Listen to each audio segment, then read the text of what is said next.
Hamjambo, my name is Abdul Karim and welcome to this Swahili lesson. In this lesson, we will learn basic Swahili tenses. We have the tenses, present tense, which we say wakati uliopo, the past tense, which we say wakati uliopita, the future tense, which we say wakati ujao. And here we start with wakati uliopo, and this tense is represented by the marker na. I will give examples using two verbs. The first verb is kusoma, to read, and the second verb is kuandika, to write. Just before we can learn how to conjugate this tense in a sentence, we need to learn the personal pronouns as in this table. We have mimi, I, wewe, you, yeye, him or her, sisi, we, nyinyi, you all, wao, they. And remember, these personal pronouns are represented by the personal pronoun prefixes. So we have mimi, the representative is ni, wewe, the representative is u, yeye, the representative is a, sisi, it is represented by tu, nyinyi is represented by m, and wao is represented by wa. So these prefixes for the pronoun, personal pronoun are conjugated with the tense, the present tense here, na, and the verb without the ku. So if the verb is kusoma, we remove that ku because that verb is in infinite form. So it's like this ku is like this tu in English. So kusoma, we just remove this ku and it become read. So we have here the first example here. Mimi ninasoma. Mimi ninasoma. I am reading. So this ni here is represented this ni is representing this mimi here for I. So mimi ninasoma, I am reading. I am reading.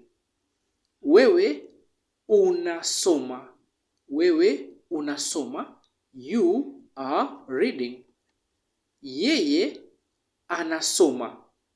Yeye anasoma. He or she is reading. Sisi tunasoma. Sisi tunasoma. We are reading. Nyinyi mnasoma. Nyinyi mnasoma. You all are reading. Wao wanasoma. Wao wanasoma. They are reading. Now you need to remember that this na here is for the present tense and this ni is for the pronoun or personal pronoun prefix. And again, you can either omit the personal pronoun and just use the personal pronoun prefix or use them both and it makes complete sense. For instance, if you say mimi ninasoma, I am reading, and if you say ninasoma without using mimi, the sentences are just same and they have complete meaning. Ninasoma. So most people just prefer to omit this mimi and just use the pronoun prefix without adding mimi. The next example here is kuandika, to write. We will say mimi ninaandika, I am writing.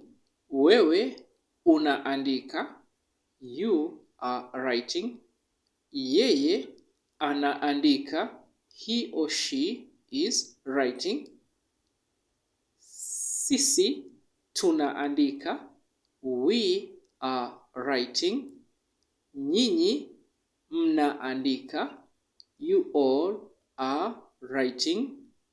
Wao wanaandika, they are writing. Let's have a look at how to negate the present tense. We start with the verb kusoma. Mimi ninasoma, the negation will be mimi sisomi. Mimi sisomi. Wewe unasoma, wewe husomi. You are not reading. The first one, I am not reading. Yeye anasoma, yeye hasomi. He or she is not reading. Sisi tunasoma, sisi hatusomi. We are not reading. Nyinyi mnasoma, nyinyi hamsomi. You all are not reading. Wao wanasoma, wao hawasomi. They are not reading. Let's negate kuandika. Mimi ninaandika, mimi siandiki. I am not writing. Wewe unaandika, wewe huandiki. You are not writing. Yeye anaandika, yeye haandiki. He or she is not writing. Sisi tunaandika, sisi hatuandiki. We are not writing. Nyinyi mnaandika, nyinyi hamuandiki. You all are not writing. Wao wanaandika, wao hawaandiki. They are not writing. Therefore, you notice here in the negation part, the final R vowel on the verb changes to I. And the initial vowels, prefixes here are different depending on the personal pronoun. If it's mimi, will be si, wewe, hu, yeye, ha, sisi, hatu, nyinyi, hamu, wao, hawa. Okay?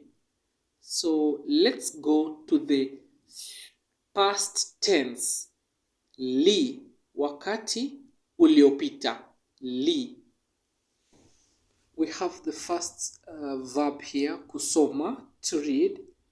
Mimi nilisoma. Remember, in the present tense we say, mimi ninasoma, I am reading, but this is past. We say, mimi nilisoma, I read. Mimi nilisoma. Wewe ulisoma, you read. Yeye alisoma, he or she read. Sisi tulisoma, we read. Nyinyi mlisoma, you all read. Wao walisoma, they read. Wao walisoma. Kuandika, to write. Mimi niliandika, I wrote. Wewe uliandika, you wrote. Yeye aliandika, he or she wrote. Sisi tuliandika, we wrote. Nyinyi mliandika, you all wrote. Wao waliandika, they wrote. Wao waliandika. Let's see how we can negate this past tense in Swahili. Mimi nilisoma will be mimi sikusoma. Wewe ulisoma will be wewe hukusoma. You did not read.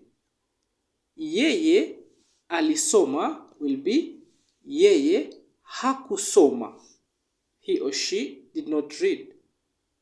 Sisi tulisoma will be sisi hatukusoma.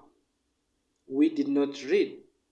Nyinyi mlisoma, you all read. Nyinyi hamkusoma, you all did not read. Wao walisoma, they read.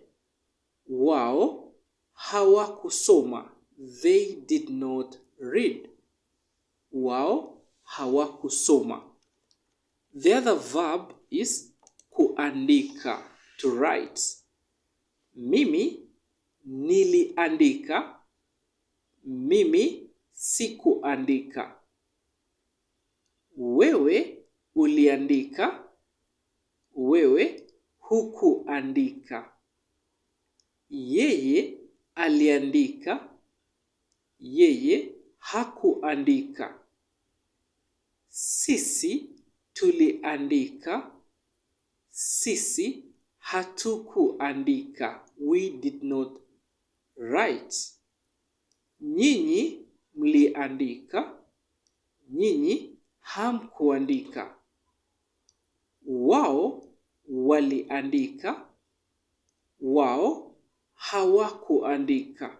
So that's the negation for the past tense of Swahili verb. Now, you can notice here the final R is not changing. However, the initial prefixes are changing. If it's mimi, it will become siku, wewe, huku. You see how they are changing? Now, the last part here is the future tense, wakati ujao, ta. We have a first verb, which is kusoma, to read. Mimi nitasoma. Now here we say ta, nitasoma. I will read. Wewe utasoma.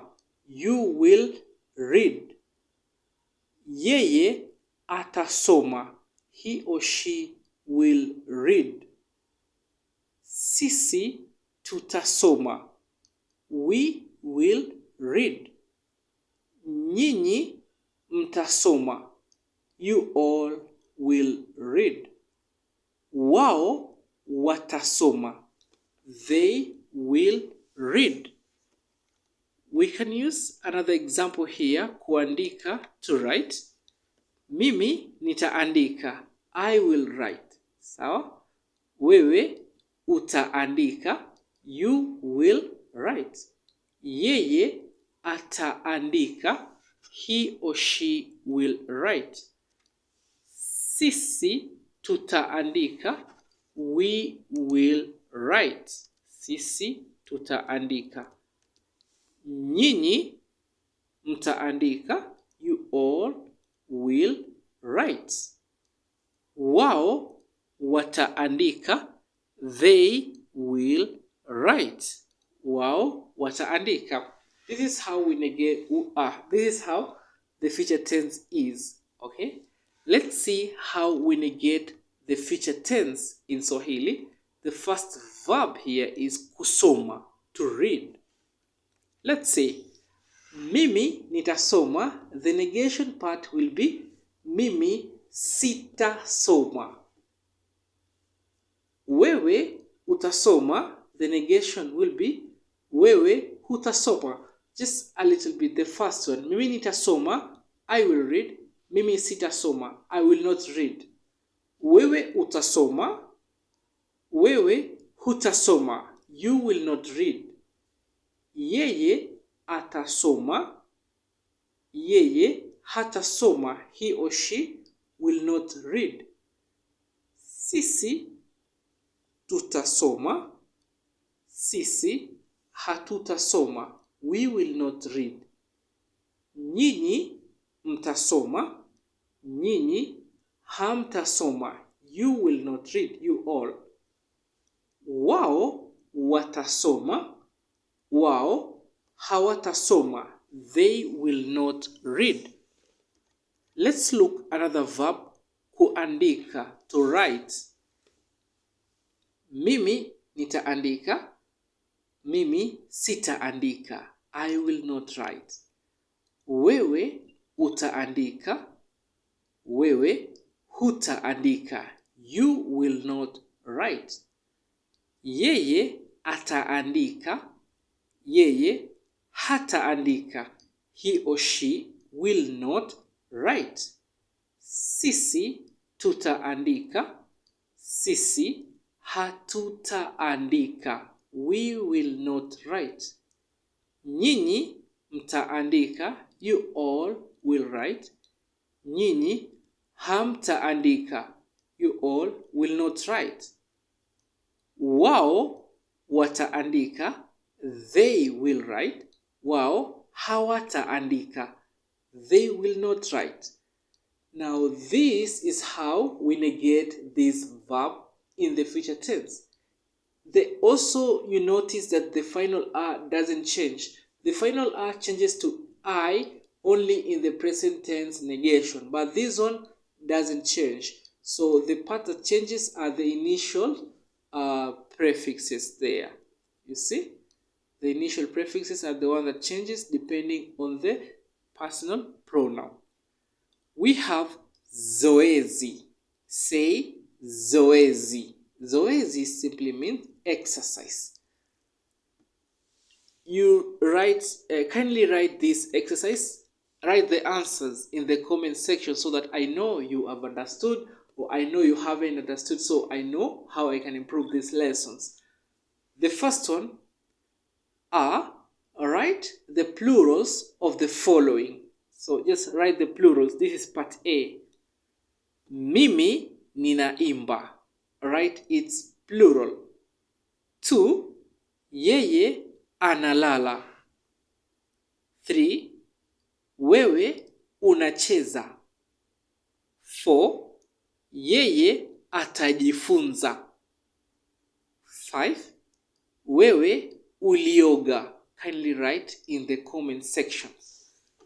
Part B, write the negatives of the following sentences. 1.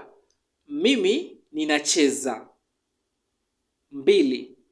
Wewe unakimbia. 3. Yeye anavua. 4. Sisi tunapika. 5. Nyinyi mnatembea. 6.